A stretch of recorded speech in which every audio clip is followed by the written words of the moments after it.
Welcome to For the Love of Physics podcast. We are Mr. Jager's assistants. And a special hello to all the students at Ishik Boys High School, especially if you're in Mr. Jager's class. Yeah. Hello, everyone. This is where we dive into physics concepts and try to make them really clear and hopefully interesting. Definitely. Today we're tackling something fundamental. Forces you experience literally every second. We're talking about everyday forces from your textbook. That's right. We're going to unpack weight, the normal force, and friction. These sound like textbook terms, but honestly, they explain so much. Why things stay put, why they move, why pushing a box is hard work. Exactly. They're not abstract at all. They're constantly at play all around us. Think holding a heavy bag, or even just sitting in your chair. Okay, let's get into it. Let's really understand these forces. So first up, weight. We all have a feel for this, right? Pick up a bowling ball, then pick up a tennis ball. Yeah, big difference. The bowling ball feels much, much heavier. But why? What is that heaviness we feel? It's not just about the ball itself. It's about the Earth. Weight, in physics, is specifically the force of gravity exerted on an object by Earth. It's that pull. Okay, so it's a force, Yeah. and forces in physics often have direction, right? Exactly. That's key. Weight is a vector quantity. That means it has both a size, we call that magnitude, and a direction. And the direction for weight is always. Always straight down, toward the center of the Earth. No exceptions on this planet. Right, so the magnitude, the size of that force, that's what we usually mean when we just say weight. Precisely. And we can calculate it. You've probably seen the equation Fg equals mag in class. Fg equals mag. Yeah. So Fg is the force of gravity, or weight. Yeah. M is the object's mass. And g is the acceleration due to gravity. It's a way to put a number on that pull. Okay, and this brings up something that I know confuses people. Mass versus weight. They're not the same thing, are they? Not at all. This is super important. Mass is like the amount of stuff in an object. It's fundamental to the object itself. It doesn't change no matter where you are. But weight does change. Yes, because weight depends on gravity. And gravity isn't the same everywhere. So weight is not an inherent property of the object itself. Wow. Okay, give me an example. Think about an astronaut. Let's say they weigh 800 newtons on Earth. That's around 180 pounds. Okay. On the moon, where gravity is much weaker, maybe only about 1/6 of Earth's, they'd weigh only about 130 newtons, about 30 pounds. Whoa.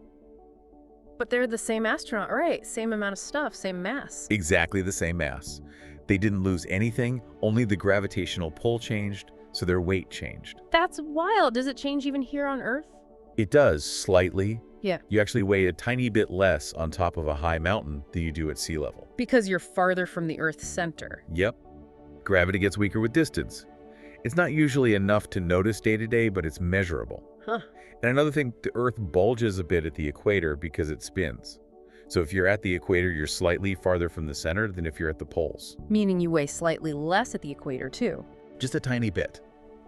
But it shows how weight really is about that interaction with the planet's gravity at a specific location. Okay, so gravity is always pulling down. Weight is always acting downwards. So why isn't stuff constantly falling? Why doesn't my phone just sink through my desk? Good question.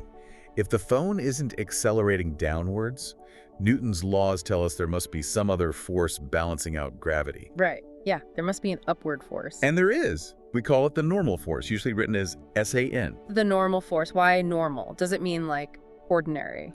Good question. No, in physics and math, normal means perpendicular. Perpendicular, okay. So the normal force is the force exerted by a surface on an object in contact with it, and it always acts perpendicular to that surface. So for my phone on the flat desk, the desk pushes up on the phone perpendicular to the desk's surface. Exactly. And in that simple case, the upward normal force perfectly balances the downward force of gravity, the weight, so the phone stays put, equilibrium. But what if the surface isn't flat, like a book on a ramp?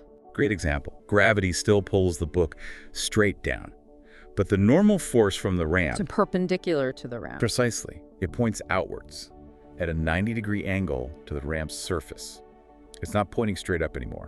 Okay, so it's not always directly opposite to gravity? Nope. Only when the surface is horizontal.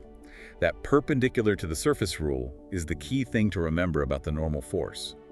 It's a reaction force from the surface itself. All right, so we have weight pulling down and the normal force often pushing up or perpendicular, but things still don't slide around freely. If I push my cup across the table gently, it might not even move. Right. And if you give it a good shove, it slides, but then it it stops. Eventually. Yeah.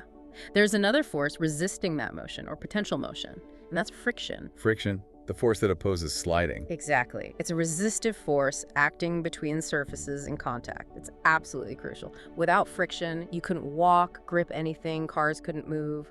Chaos. Okay, you mentioned potential motion. What's that about? Well, there are actually two main types of friction we need to think about. First is static friction. Static means at rest. So this is the friction that stops things from starting to move. Precisely. When you push that cup gently, the table pushes back with static friction. If you push a little harder, the static friction pushes back harder, exactly matching your force, up to a certain point. Up to a maximum. Yes, there's a maximum possible static friction force. If you push harder than that maximum, The cup starts sliding. right, and once it's moving, the friction acting on it changes. Now it's called kinetic friction. Kinetic means moving. Okay, so static friction prevents motion. Kinetic friction opposes motion that's already happening. You got it. Kinetic friction is the force resisting the slide once it's underway. And here's something really important I remember. Kinetic friction is actually less than the maximum static friction, isn't it? Always. Well, almost always. It's always harder to start something moving than it is to keep it moving. Yeah, like pushing a heavy sofa, getting it going is the real effort. Once it's sliding, it feels a bit easier. Exactly that. Overcoming that initial stiction is the hardest part. Why, though? Why is static friction stronger? It comes down to the microscopic level. Even surfaces that look smooth, like your desk, are actually rough. They have piney peaks and valleys. Okay. When objects are at rest on each other, these little imperfections can kind of interlock. Plus, there can be tiny molecular bonds forming at the points of contact, sort of like microscopic sticky spots. Ah, so static friction has to break all those little locks and bonds. That's the idea. Once it's moving, the surfaces are kind of bouncing over each other. Fewer bonds have time to form properly, so the resistance, the kinetic friction, is lower. That makes sense. So what determines how much friction there is? You said the surfaces. Right, the types of surfaces in contact are huge. Rubber on dry pavement, lots of friction.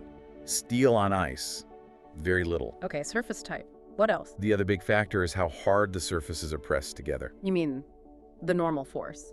Exactly. The greater the normal force squeezing the surfaces together, the greater the friction, both static and kinetic. Think about it. It's harder to slide a heavy book across the table than a light one. Right. Because the heavy book presses down harder. More normal force. More normal force, more interaction between those microscopic bumps and valleys, more friction. So surface type and normal force, how do we quantify the surface type part? We use something called the coefficient of friction. It's represented by the Greek letter E, pronounced mu. Ooh, okay. It's basically a number with no units that tells you how grippy or slippery a particular pair of surfaces is. Higher mu means more friction, lower mu means less friction. And there's one for static and one for kinetic friction. Yep, we have E, mu static, and mu kinetic. And because kinetic friction is less than max static friction, mu is always less than or equal to U for any given pair of surfaces. Okay, so engineers would use these mu values when designing things. Absolutely. Yeah. Designing tires, brake pads, shoes, artificial joints, anything where controlling friction is important. They look up these coefficients for different materials. This really connects to driving, doesn't it? Oh, massively. When you accelerate, it's the static friction between your tires and the road that pushes the car forward. When you brake, it's friction that slows you down. When you turn, Friction keeps you from skidding outwards. you bet. That grip is everything. That's why rain or snow makes driving so dangerous. It drastically reduces the coefficient of friction between the tires and the road. You hear about hydroplaning and heavy rain. What's that exactly? That's when a layer of water builds up between the tire and the road, usually because the car's going too fast for the tire treads to channel the water away. So the tire isn't actually touching the road. Pretty much. It's riding on the water, and water offers almost no friction. So you lose steering, you lose braking, basically you lose control. Scary. That's why rain tires have those deep grooves then, to get the water out. Exactly, to maintain that contact and friction with the road surface. Yeah. Snow tires work differently, using special rubber compounds and tread patterns to grip snow and ice. Okay, one more type of resistance force you mentioned, air resistance. Right, that's another form of friction, really. Friction with a fluid, in this case, air. Anytime an object moves through the air pushes back on it. Like when you stick your hand out of a moving car window. Perfect example. You feel that force pushing your hand back. That's air resistance, FR. It always opposes the object's motion through the air. Does it depend on speed? Oh, definitely. At low speeds, it's roughly proportional to speed. But at higher speeds, like highway speeds for a car, it actually increases much faster, typically proportional to the square of the speed. Wow, so doubling your speed means like 4 times the air resistance. Roughly, yes. That's why cars use so much more fuel at high speeds. They're fighting much harder against the air. And this applies to falling objects too, right? Like a skydiver. Absolutely. When a skydiver first jumps, gravity is the main force, so they accelerate downwards fast. But as their speed increases, Air resistance increases too, pushing upwards. exactly, and eventually that upward air resistance force becomes equal in magnitude to the downward force of gravity, their weight. So the force is balance. Net force is 0. Right, and if net force is 0, acceleration is 0. The skydiver stops speeding up. They fall at a constant maximum speed. And that constant speed is called. Terminal speed, or terminal velocity. It's the fastest speed they'll reach during that fall, determined by their weight, shape, and surface area. Okay, wow. That was a lot, but it connects so many things. Let's quickly recap the big ideas. Sounds good. So first, weight. It's the force of gravity, always pulls down towards Earth's center. It's a vector, and it depends on your mass and the local gravity, so it can change.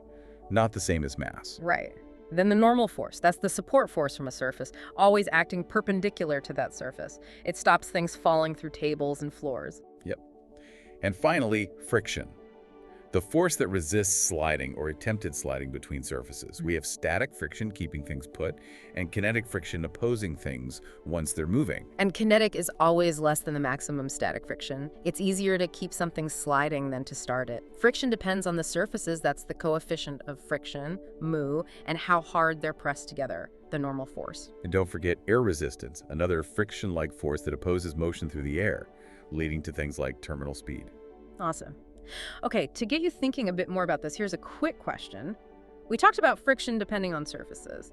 So why does a well-waxed ski glide so easily over snow? Much better than just a plain piece of wood, even if the wood has the same weight and shape. Think about those coefficients of friction, Bix and Mick, and what the wax might be doing to the interaction between the ski and the snow at that microscopic level. What's it changing? That's all for this deep dive. Turn contact with your physics teacher. Stay creative.